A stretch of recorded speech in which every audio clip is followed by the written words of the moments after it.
$250,000. Bright orange McLaren. Kaleb Cooper climbed in.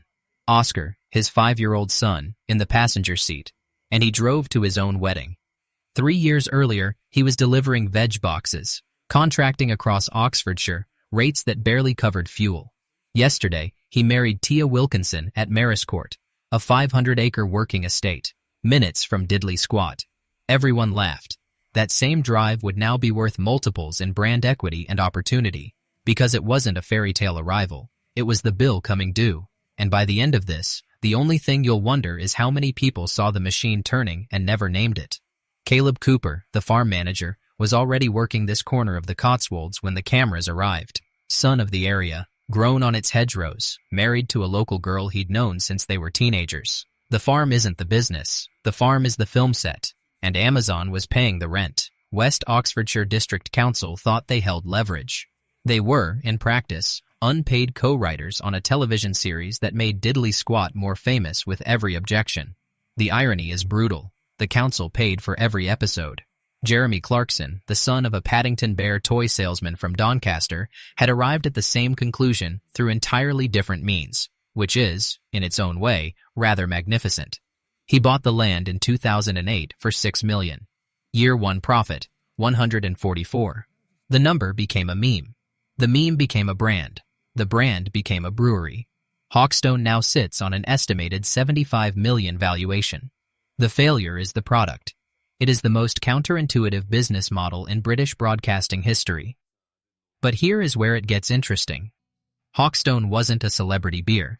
It was a vertically integrated agricultural enterprise that turned provenance into competitive advantage. Carlsberg found out too late. The industry shrugged. 21.3 million in annual revenue by 2025. 2,000 pubs stocking the range. A 50 million offer walked away from. That is not a side hustle. That is a flywheel. Now, here is the part that even most people who follow this story closely have never fully joined up. The wedding bar ran on Hawkstone beer and cider because the man who owns the farm owns the brewery.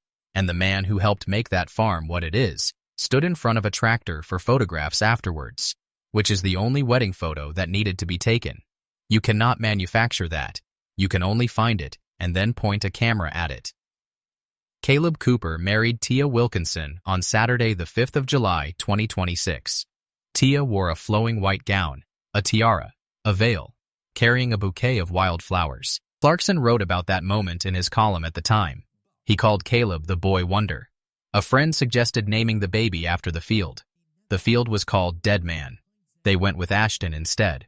Lisa Hogan, Clarkson's partner, later admitted the 16-mile sourcing rule was the best thing that ever happened to them, because it forced them to find suppliers they'd never have discovered otherwise. That is not a restriction. That is a strategy. The council thought they were the regulatory authority. They were providing the narrative. Kaleb's Instagram post went up the following morning. Such an amazing day yesterday celebrating our wedding. Mr. and Mrs. Cooper. More pics to come. Don't worry. 3 million followers saw it within hours. Eddie Hall, the world's strongest man turned professional boxer, who has become part of the extended Diddley Squat world, was photographed at the celebration and shared his own images on social media. Clarkson did not just show up. He brought the drinks. An unlimited supply of Hawkstone beer and Hawkstone cider for every guest at the reception. There is a completeness to that detail that a scriptwriter would struggle to invent. 3 weeks earlier, in the final episodes of Season 5 of Clarkson's Farm, Jeremy Clarkson sat down with Kaleb and Charlie Ireland during what had started as a conversation about harvest planning and told them he had been diagnosed with prostate cancer. The disease was aggressive, he said, but caught early. He expected to be fine.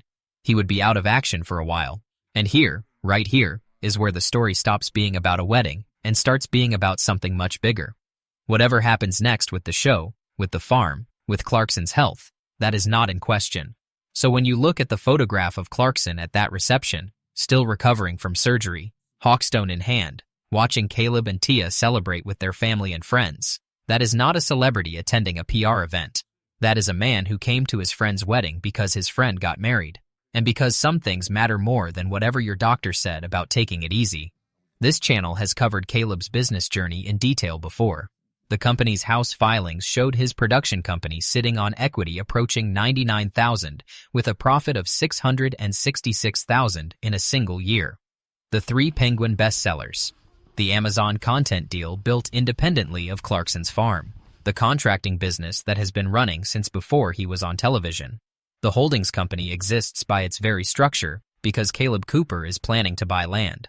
The orange McLaren and the 500-acre wedding venue are not the story. They are the result of the story. The story is a young man from Chipping Norton who started working for 50 pence an hour, took every opportunity the last 5 years put in front of him, and built something real while the cameras were pointing at someone else. Kaleb Down Under is in production, a 4-part Amazon Prime series following him to Australia. His first ever major solo television project. His first ever flight. His first time taking the contracting business he built in Oxfordshire and testing whether it translates to the other side of the world. He described the decision in his own words. "I spend most of the time with the most traveled man in the world, so I got brave and booked my first ever flight to see what all the fuss was about." Season 6 of Clarkson's Farm has been confirmed by Amazon with production expected in 2027, subject to how Clarkson's recovery goes. Kaleb will be there. Charlie will be there. The farm will still need managing. The harvest will still need doing. And the planning battles with West Oxfordshire District Council will presumably still be providing the entertainment. Stand back. Look at the full picture. $6 million land purchase in 2008. 144-year one profit. Hawkstone at $21.3 million annual revenue by 2025. $75 million valuation. 2,000 pubs stocking the beer. A 500-acre estate wedding minutes from the fields where Kaleb learned to farm. Clarkson in recovery, still showing up. The council's objections turning into global marketing. The farm not being the business. The farm being the film set. That is not a coincidence. That is a loop. Loops compound. People lean in. Offers arrive. The boy from Chipping Norton drives a McLaren to his own wedding because the machine was turning long before the keys were in his hand. There is real risk here. Clarkson's health is not a storyline. It is a human fact. Production timelines can shift. Advertising can soften. The council can still object. The harvest can still fail. None of this is guaranteed. But for now, this weekend, none of that is the point. The point is that the boy from Chipping Norton who drove to his wedding in a $250,000 McLaren with his son in the passenger seat came home to the same county he was born in, married the girl he has been with since they were teenagers, and had his boss and best friend sitting in the reception with an open bar of Hawkstone lager. That is as good a Saturday as anyone in British farming has had in a long time. If you've enjoyed today's story, do subscribe and tap the notification bell. Have a look at the video on your screen right now, which we think you'll find equally rewarding. Drop us a comment below.